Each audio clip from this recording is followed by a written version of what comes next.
ひろみです。今日も一日お疲れ様でした。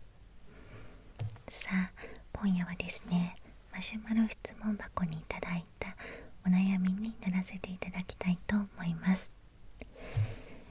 高校1年生の方からいただきました。こんばんは。いつも楽しい ASMR をありがとうございます。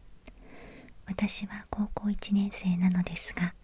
一つ悩みがあってこのメッセージを書きました。その悩みは友達がなかなかできないことです。私は自分から話すことが怖いと感じることが多いです。誰かに嫌われるのが怖くて、クラスの子に話しかけることが上手にできません。話せる子はいてもどうしても浅い関係になってしまいます。どのような子に何を話したら良い関係を築きやすいのでしょうか。難しい質問かもしれませんが、少しだけアドバイスをいただけると嬉しいです。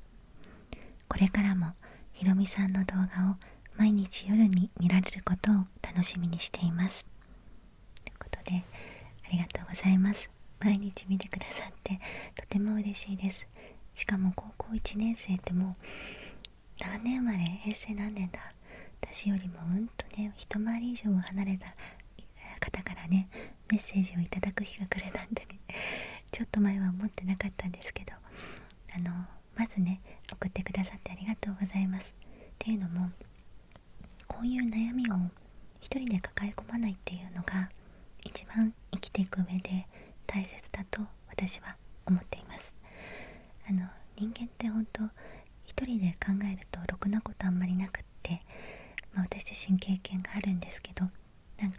負のループに入りやすかったりもするし、気分転換したりとか誰かに話すと意外と大したことじゃなかったように思えたりとか、すごいね、楽になることが多いんですよね。だからまず私にね、送ってくださったってそのアクションが本当に嬉しいし素晴らしいなと思います。でね、友達がなかなかできないっていうことなんですけど、私は友達は別にできなくていいと思っています。確かにいた方が楽しいんだけど、気の合わない子たちと一緒にいて無理に自分をね、嘘ついて話し合わせたりとかしても結局自分が苦しいだけだしつまらないんですよね。で、そもそも友達ってそんなにすぐできるものではないと私は思っています。軽く話せる子がいるっていう時点でも私は十分なんじゃないかなって思うんですけど、本当に一生に一人ね、出会えたら、親友って呼ばれる人に出会えたらもうそれはそれでラッキーだと思います。で、私は本が一番の友達になるんじゃないかなって思っていて、っていうのも生身の人間だとお互いね、いろんな環境だったりとか付き合う人とか仕事とかいろんなことで変わっていくんですよ。それはすごい当たり前のことなんですけど、変わっていくからこそ、ちょっと前は親友って思ってすごく楽しく話ができたけど今はできない、なかなか歯車が合わなくなっちゃったっていうこともあるだろうし、そう思ってたけど10年後また楽しく会話ができたっていうこともあるだろうし、すごくね、いろいろあると思うんです、人間同士。だけど本は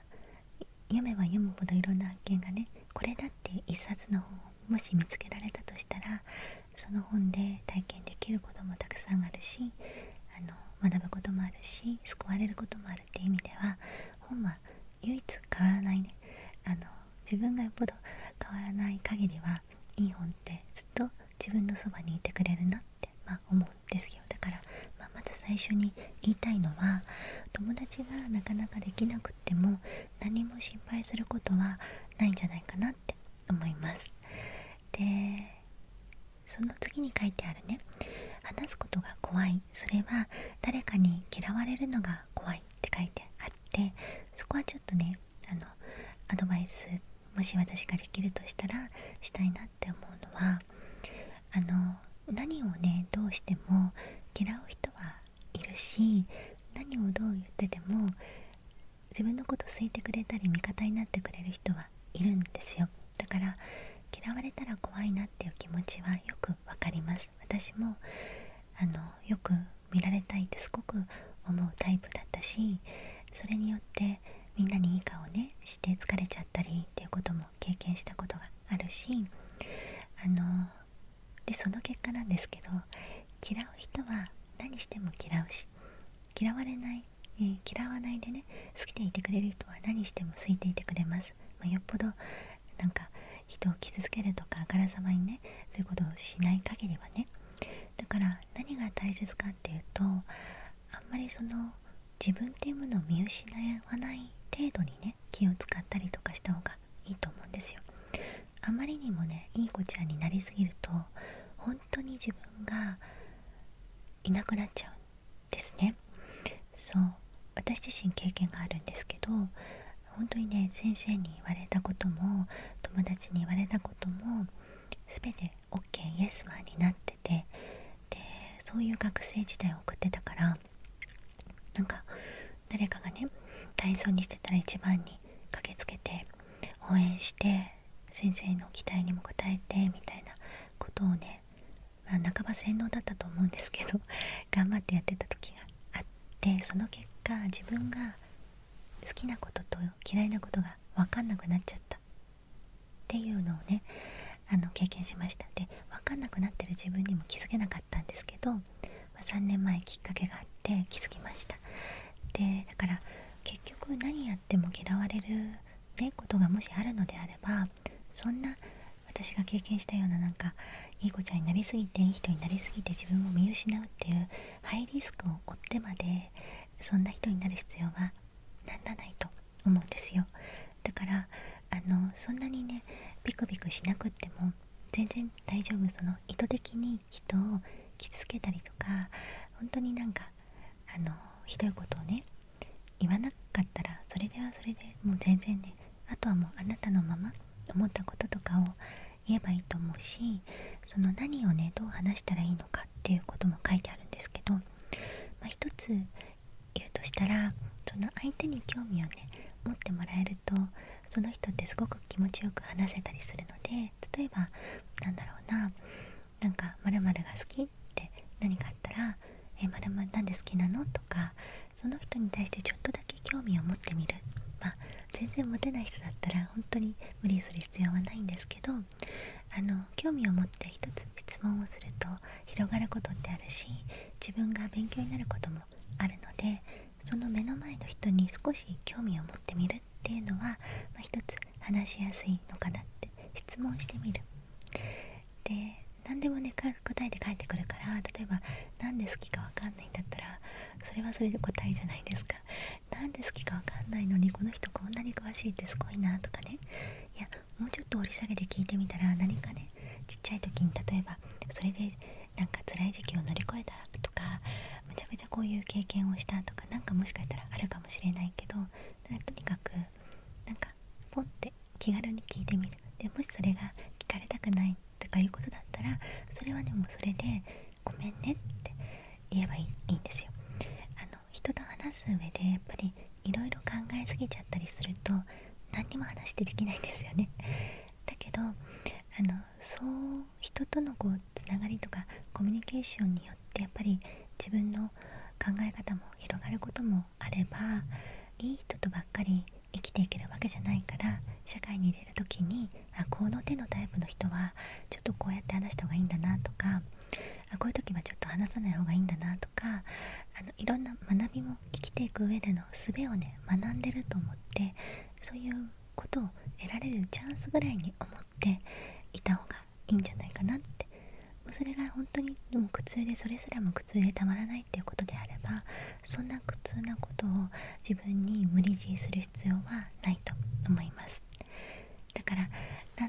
そんなに仲のいい子って学校でできることって稀なので、高校を卒業してまた広い世界を見ていろんな人と関わって自分も変わっていってポンって出会えたりとかするものだから、そんなに友達が深く話せる友達がいないっていうことに負い目を感じる必要は私は全くないと思います。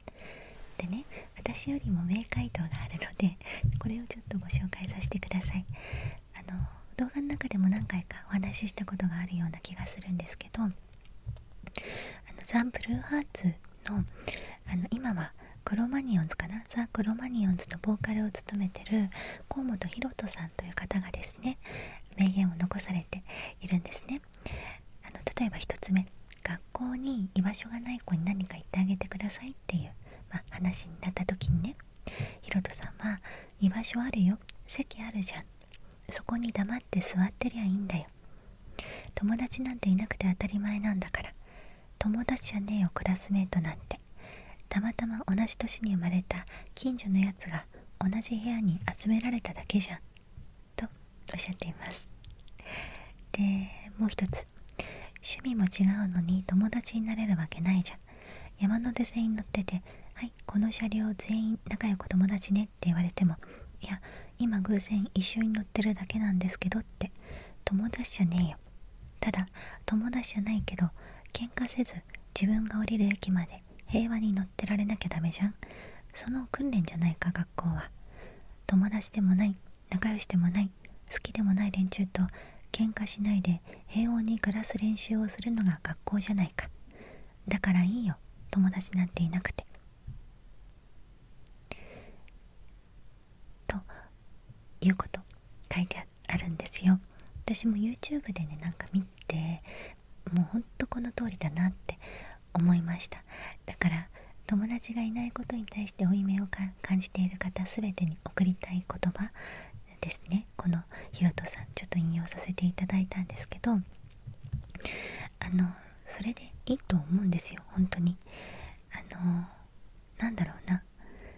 趣味も価値観も違う人間がね、たくさん世の中にはいるわけで、しかもその中で同じ年に生まれたっていうめちゃくちゃ限定的なね、しかも同じ地域じゃないですか。多分県をまたぐことはないと思うんで、高校でもちょっと地域は広がっても、そこに住んでる人たちっていうくくりで入ってる学校の本当に狭いね、限定的な人の中で友達を見つけるっていうのは多分ほぼ無理な気がします。ただ、その日常生活、学校生活を送る中で話せる子がいるっていう時点で私はもう立派だと思ってて、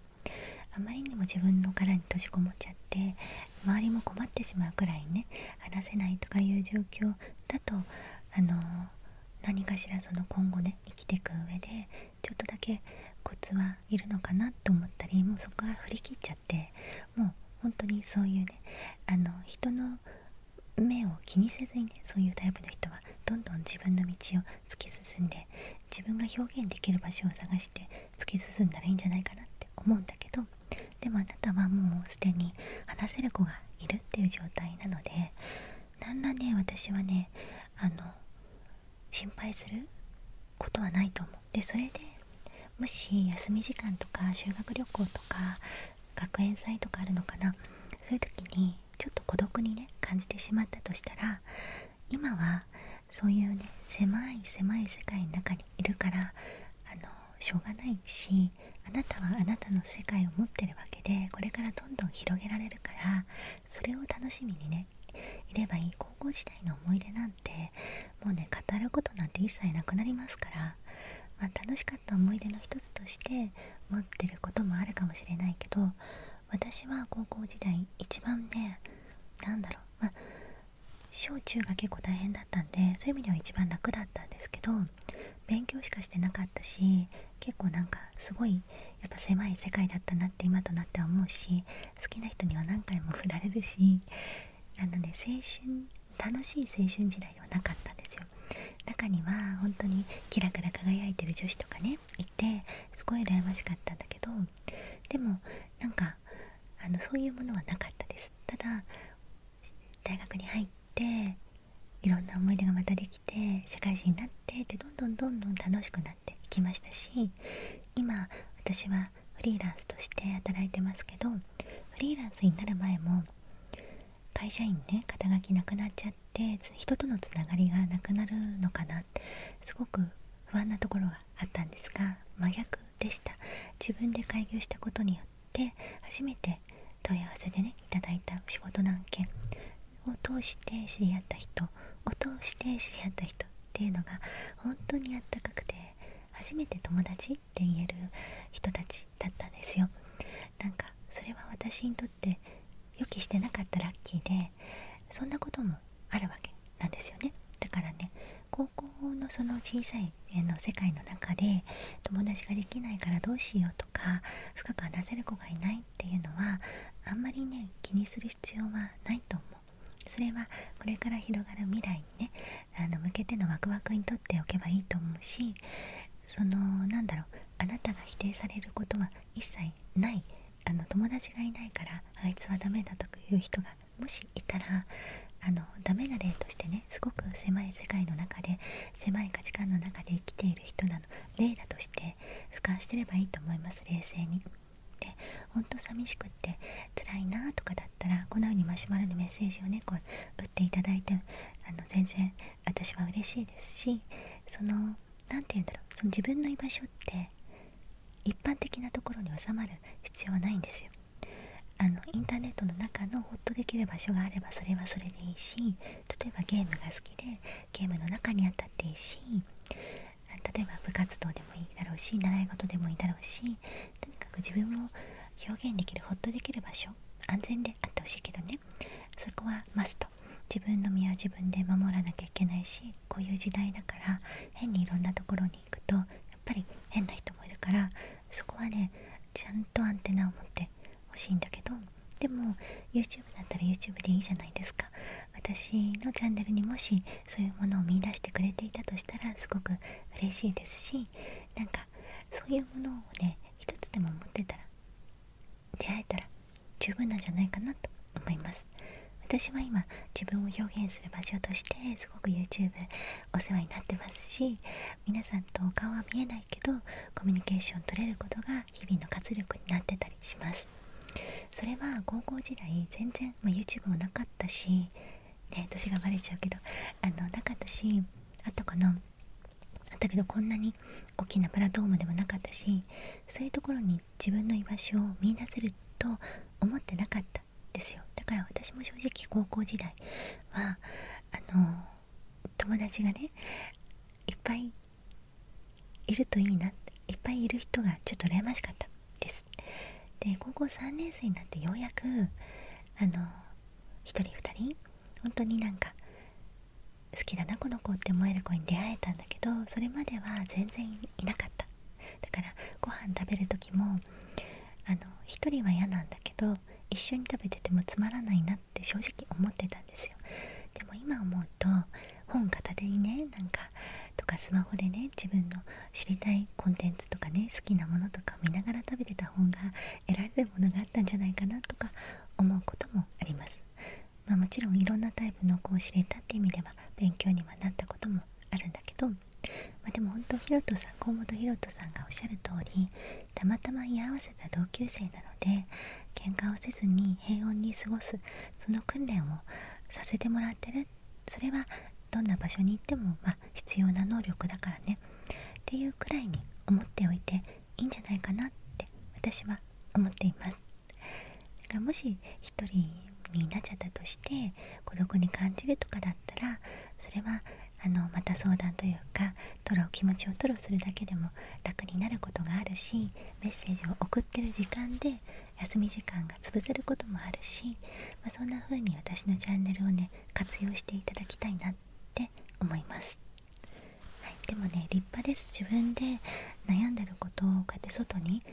どうしたらいいかなって相談できる時点ですごく立派だなって思うし、もう努力してるじゃないですか。話せる子はいるってことは会話をねしてるってことだから、だから、相手にちょっと興味を持って質問するっていうのはねすごいねおすすめな方法ではあるし、意外な一面がねその人の一面が見れたりとかして面白かったりもするんで、自分のこと話すよりも聞かれたら話すんだけど、あるいはちょっと私はこれが好き、あなたはとかそういう程度言うんだけど、相手のことを聞き出すっていうのはなかなかねいい方法かなと思います。あんまりしつこく聞いちゃうと嫌がられちゃう可能性もあるけど、それも経験で学んでいけたらいいんじゃないかなって思うんですよね。そうだからあんまりなんか気負いすぎず、深く深刻な悩みと思いすぎず、あなたらしさを失わずに高校生活過ごしてほしいなと私は思っています。皆さんからもよかったら温かいコメントをよろしくお願いします。はい、